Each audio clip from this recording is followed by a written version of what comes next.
आदाब, मैं हूं मुमताज आलम रिज़। बात करूंगा मैं महिला पहलवानों की, क्योंकि मामला अभी चल रहा है। 23 अप्रैल से जंतर मंतर पर महिला पहलवान धरना दे रही हैं, सुप्रीम कोर्ट भी गई और अब एक और मामला सामने आया है जो आज इंडियन एक्सप्रेस ने बाकायदा एक खुसूसी स्टोरी के तौर पे उसको छापा है। उसमें दो महिला पहलवानों ने जाकर के रिपोर्ट दर्ज कराई है कनॉट प्लेस थाने में और तफसील बताई है कि कैसे कैसे बृजभूषण शरण सिंह ने उनको परेशान किया, उनका यौन शोषण किया है, कैसे उनका इस्तेमाल किया है। बहरहाल ये तमाम चीजें जो हैं वहां पे बताई गई हैं थाने में। मैं उसकी तफसील जरूर बताऊंगा। और अब ये कहा जा रहा है कि आखिर इतना सब कुछ बताने के बावजूद अब किसका इंतजार है, क्यों बृजभूषण शरण सिंह के खिलाफ कार्रवाई नहीं की जा रही है, आखिर प्रधानमंत्री क्यों खामोश है, मोदी सरकार क्यों चुप है, क्यों अरेस्टिंग नहीं हो रही, इसके पीछे का मामला क्या है।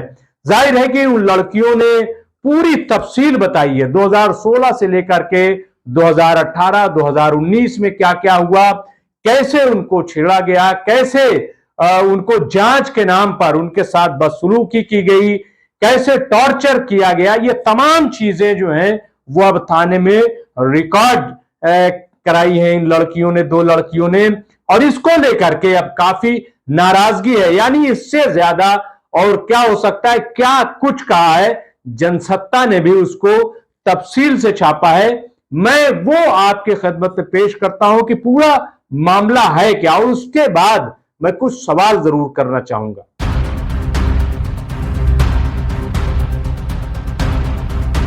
Preview.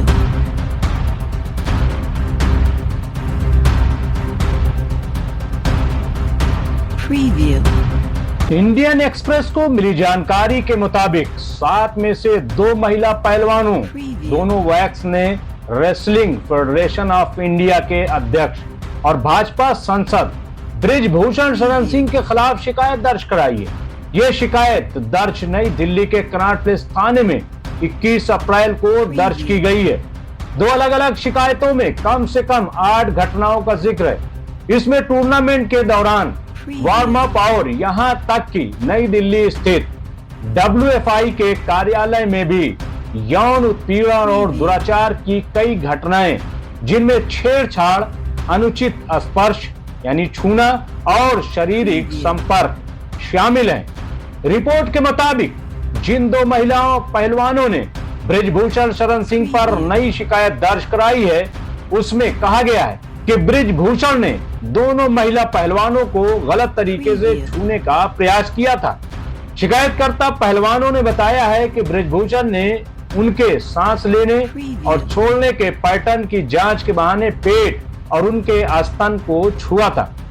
2 महिला पहलवानों ने नाम नहीं उजागर करने की शर्त को बताया है कि बृजभूषण सिंह ने उनका मानसिक और शारीरिक शोषण किया है।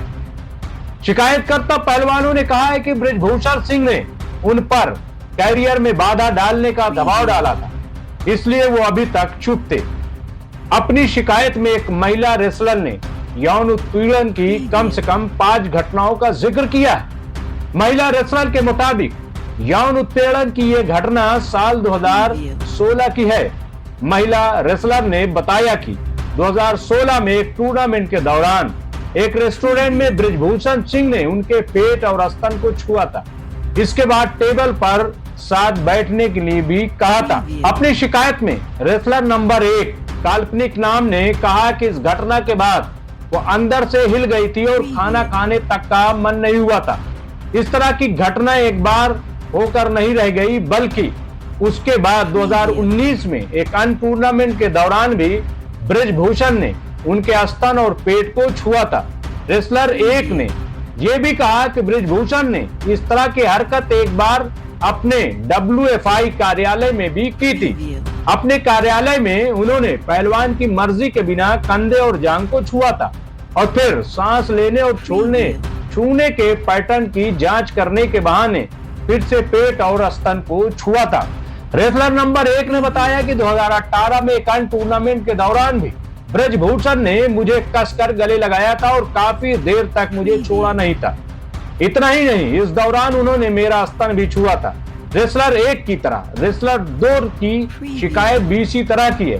रेसलर 2 ने बताया कि साल 2018 की बात है, एक बार जब वो वार्म अप कर रही थी तो ब्रिजभूषण ने मेरी सहमति के बिना मेरी जर्सी उठा दी थी और मेरे पेट और स्तन पर हाथ लगाकर ये कहा था कि वो जांच करना चाहता है। मैं इस घटना से सदमे में आ गई थी। रेसलर 2 ने बताया कि इसी तरह की घटना मेरे साथ अशोक रोड स्थित ब्रिजभूषण के दफ्तर में भी हुई थी। आपको बता दें कि इन दोनों पहलवानों ने इसी हफ्ते की शुरुआत आईपीसी की धारा 161 के तहत दिल्ली पुलिस के समक्ष अपना बयान दर्ज कराया है। इन आरोपों को लेकर जब ब्रिजभूषण सिंह से उनकी प्रतिक्रिया लेने की कोशिश की गई थी, वो उपलब्ध नहीं थे। हालांकि इससे पहले अपने ऊपर लगे आरोपों को ब्रिजभूषण ने सिरे से खारिज किया है और इसे राजनीतिक प्रतिद्वंदिता द्वारा रची गई साजिश करार दिया है। तो ये थी इंडियन एक्सप्रेस के हवाले से छपी जनसत्ता में रिपोर्ट। तो ये पूरी रिपोर्ट है। सवाल यह है कि आखिर भाजपा को हो क्या गया है? सवाल यह है कि मोदी सरकार को क्या हो गया है? क्या बेटी बचाओ बेटी पढ़ाओ का नारा यही है? क्या सरकार ने यह तय कर लिया है कि ब्रिजभूषण शरण सिंह के खिलाफ कोई कार्रवाई नहीं होगी?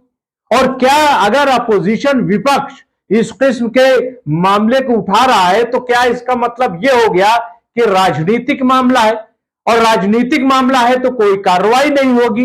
क्या यह सब कुछ तय कर लिया है?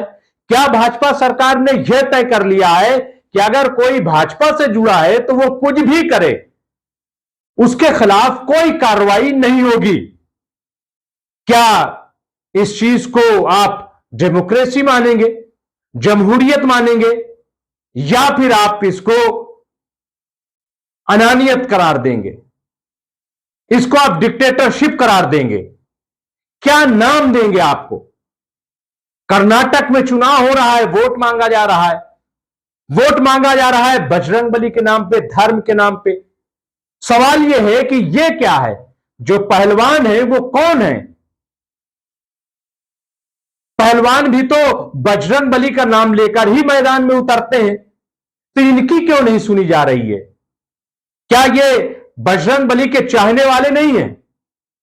इनकी नहीं सुनी जाएगी, बजरंग दल की सुनी जाएगी। ये हो क्या रहा है? एक बड़ा सवाल है। लेकिन मैं बार बार ये कह रहा हूं कि कार्रवाई तो होगी और पहलवान पीछे हटने वाले नहीं हैं। बहुत बहुत शुक्रिया। बकवास बंद।